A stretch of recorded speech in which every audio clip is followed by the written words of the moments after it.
SER Podcast. Las áridas laderas de la garganta de Olubai, en la actual Tanzania, escondían hasta hace poco tiempo uno de los secretos mejor guardados de la prehistoria. Allí hace 1,5 millones de años nuestros antepasados lejanos, los Homo erectus, prosperaban aprovechando la carne de animales muertos, como elefantes e hipopótamos, que cortaban con la ayuda de afiladas herramientas. Hasta ahora se creía que esos grandes cuchillos se fabricaban con piedra, pero un grupo de arqueólogos, liderados por un investigador español, ha descubierto que esas herramientas se fabricaban en realidad con un material mucho más ligero: el propio hueso de los animales muertos. Ignacio de la Torre, arqueólogo del CSIC y líder de esa investigación publicada recientemente en Nature. ¿Qué tal? Bienvenido a Código de Barras. Hola, ¿qué tal? Para quienes no estamos al tanto en el día a día de estas investigaciones, ayúdenos a entender por qué es tan importante el hallazgo que ustedes han hecho. Hasta el momento se pensaba que las primeras herramientas en hueso tenían en torno a más o menos 500,000 de años. Lo que pasa es que normalmente la capacidad de elaborar herramientas en hueso se atribuía a nuestra especie, a Homo sapiens, que aparece hace 200.000 años. Por tanto, se pensaba que era una conducta puramente ocasional antes de la aparición de nuestra especie, y ya le digo que solo entre comillas, por supuesto, hace 500,000 de años. Sin embargo, nuestro descubrimiento retrotrae este origen de la tecnología en hueso 1,000,000 de años más, hasta hace 1,5 millones de años. Es decir, nuestro hallazgo permite demostrar que nuestros antepasados estaban elaborando herramientas muchísimo antes de lo que se pensaba en nuestra línea evolutiva. Para quienes no hemos tenido esos cuchillos en la mano, ¿cómo son físicamente? ¿Cuánto pesan? ¿Qué tacto tienen?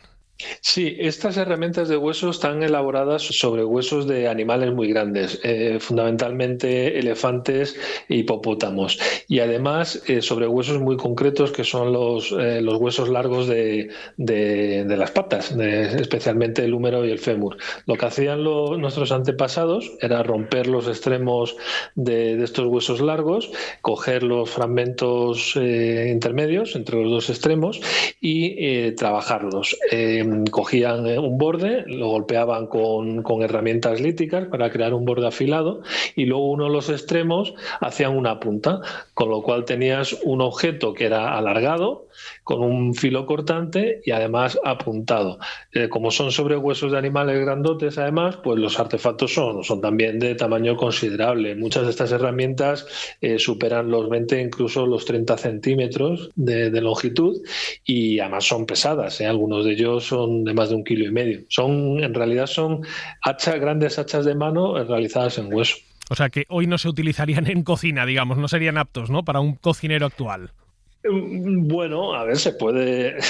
No nos hemos puesto todavía, porque está en nuestros planes hacer experimentación para usar estas herramientas o réplicas de estas herramientas de hueso, pero desde luego sí que se podrían usar pues para seguramente las mismas actividades que ya usaban nuestros antepasados, que eran básicamente procesar animales. O sea que sí, estos artefactos de hueso tienen filos cortantes y tienen extremos apuntados que sí que se podrían usar hoy en día si quisiéramos, sí.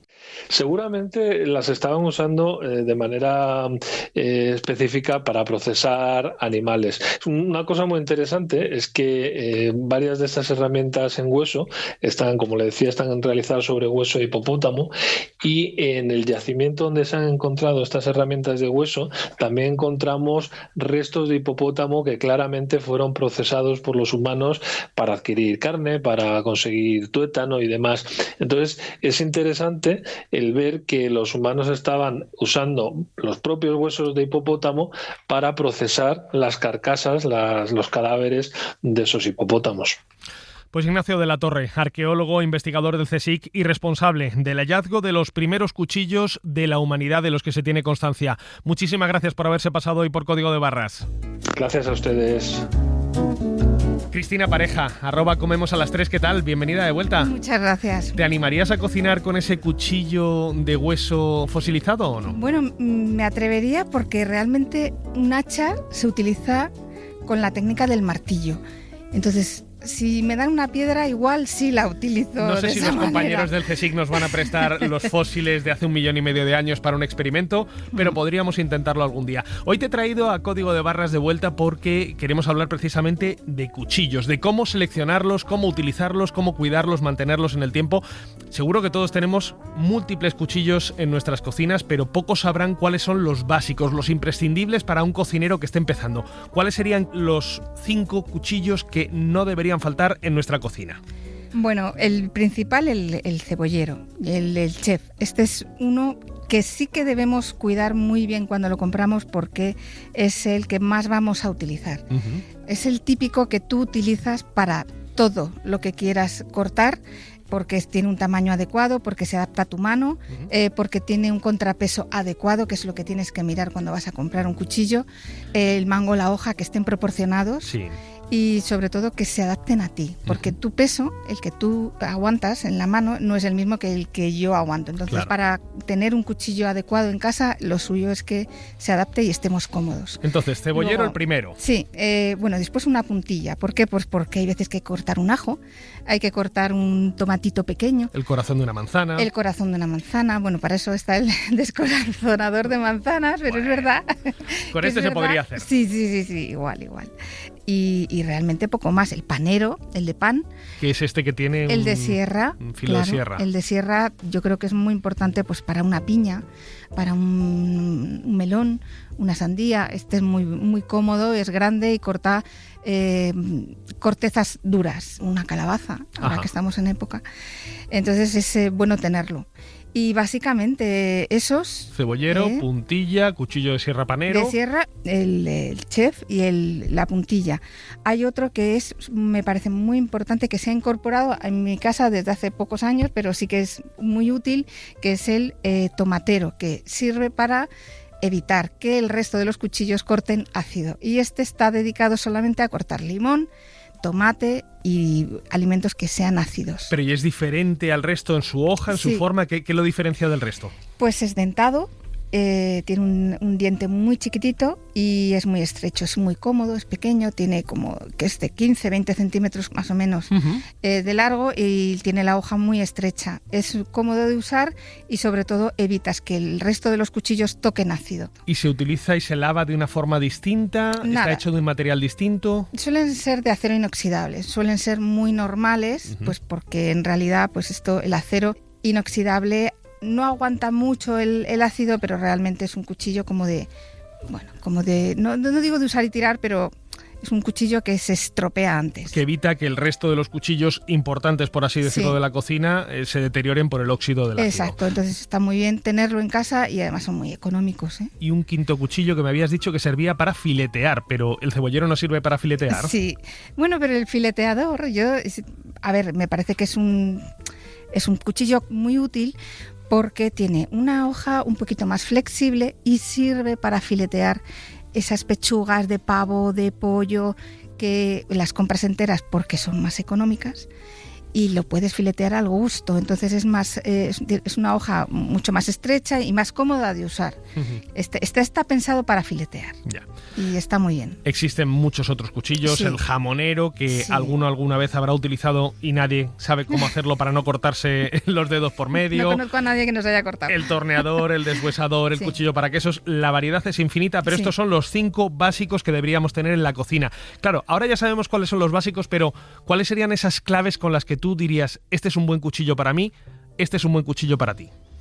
Bueno, lo importante es no comprarlos online. Eso principalmente tienes que ir a la tienda y que te dejen tocarlos. Ahora que hemos pasado la época de COVID y ya podemos tocarlo todo, manténlo en la mano y nota que ese cuchillo es cómodo para ti, que tenga un buen contrapeso, que tengas claro de que es el cuchillo del tamaño que tú quieres y sobre todo que cuando tú cortes estés cómoda. Claro, Sí. decíamos, un cuchillo, ¿cómo lo elegimos? Que tenga calidad, que el material sea bueno, que sea cómodo, ¿y cómo lo mantenemos?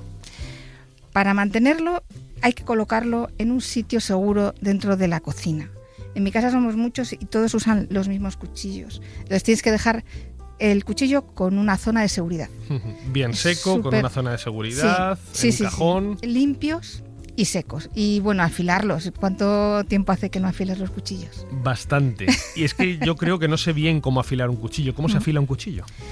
Pues afilar no es la palabra, es mantener el filo, porque afilar lo hace gente muy profesional, eso es muy complicado, pero para mantener el filo, pues con una chaira, hay de muchos tipos. Hay ¿Una de tres... qué, perdóname? Una chaira. ¿Tú recuerdas al carnicero afilando el cuchillo con una vara metálica que hace... Clac, clac, clac, clac, clac, sí. Bueno, pues esa, lo que tiene en la otra mano, si es diestro lo tendrá en la izquierda, si es zurdo al revés, pues es la chaira. La chaira es una herramienta que sirve para afilar los cuchillos. Hay de varios tipos, en materiales, hay de diamante, que esa es la más top. Esta es de acero, hay acero liso, acero estriado. Te he traído un acero estriado para que la veas. Ya veo ya que la tienes aquí en tu maletín. Claro, los oyentes aún no lo ven, lo verán en nuestras redes, pero tiene un maletín desplegado sobre la mesa que da miedo. Parece el de una cocinera experta o el de una asesina en serie. Y traes ahí una chaira con la que podemos aprender a afilar. A ver, enséñame, por ejemplo, cómo afilarías... Elige un cuchillo de los que tienes aquí. ¿Cómo podríamos hacer para afilar ese cuchillo de una forma profesional? O al menos, no sé si afilarlo o, como decías tú, mantener el filo. Mantener el filo, que es lo ideal, ¿no? ¿Cómo haces? En realidad, tú colocas la chaira sobre la mesa, asegurándote de que no se mueve. Ajá. La pones en vertical, vale, que es la forma ideal para empezar, ¿no? Luego pones el cuchillo en perpendicular a la chaira para entender que estos son los 90 grados. Si tú giras hacia la chaira el cuchillo, pues vas inclinándola y vas contando 45 grados a la mitad.